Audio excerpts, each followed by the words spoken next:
Lytudiep. Hello everyone. Welcome back to Lytudiep channel.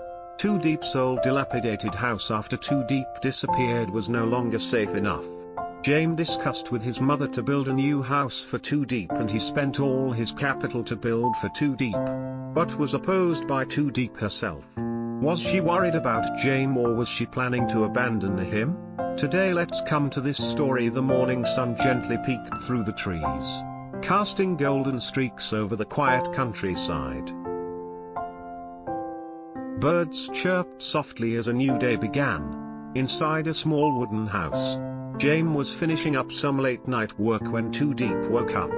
Her sleepy smile greeted him as she stepped out into the living area. "Are you working already?"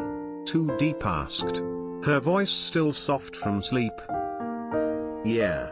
I'm almost done. Where are you heading this morning?" Jame looked up at her with warm eyes. "I'm thinking of harvesting a few things in the garden before heading to the market." "Are you working from home today?" "No. I'm actually done here. I was just about to leave for the company." "Oh.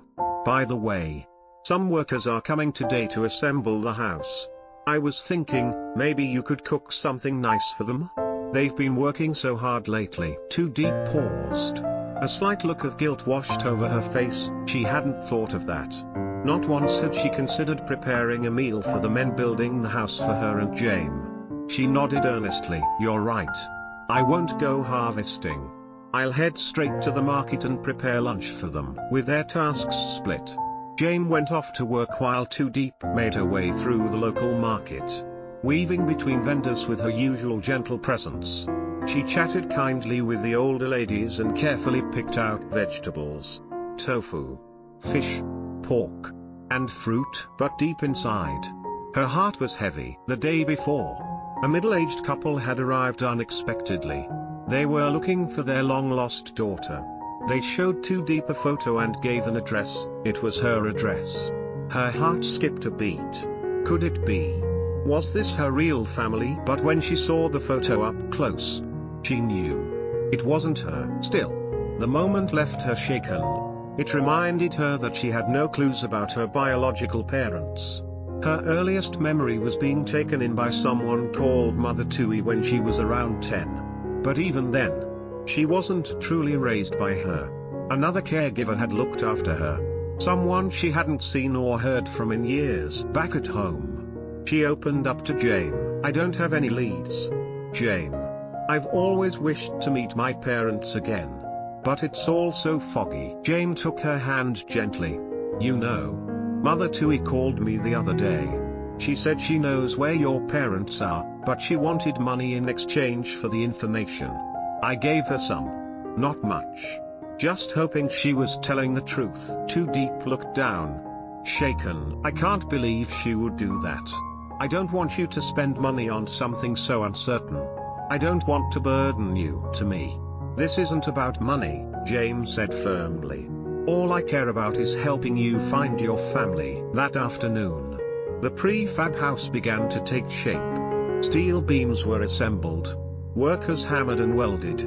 Meanwhile, Tu Diep was busy in the farm kitchen with her adoptive father, preparing a hearty meal. The smell of braised fish with green banana, sweet potato soup, and stir-fried vegetables filled the air. When she brought the food out to the workers, their tired faces lit up. "Thank you so much," one of them said warmly. "You're welcome. You all have been working so hard." Jame had returned and joined her. Watching Tu Diep serve everyone with care filled his heart with pride. When the meal ended, she quietly cleaned up, and Jame helped her. The two sat under the porch roof, the golden afternoon sun casting a soft light on their faces. "Tu Diep," Jame said, "are you happy now that your dream house is almost finished?" "I am," she smiled. "I never thought I'd have a place to call my own. I built it for you. No flowers, no ring, but a home, our home. That's how I want to show my love." Tu Diep's eyes welled up. "I always dreamed of having a little kitchen, cooking dishes I love, maybe even selling some at the market. And of course, cooking for you. Then I'll build you an outdoor kitchen." Jame smiled.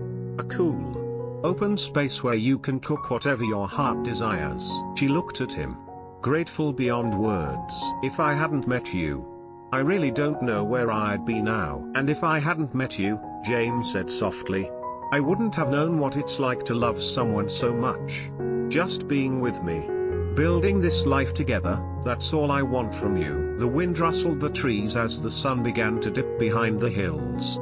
The frame of their house stood tall in the distance, glowing gold under the last light of day. And in that moment, Tu Diep knew, she hadn't just found a house, she'd found a home.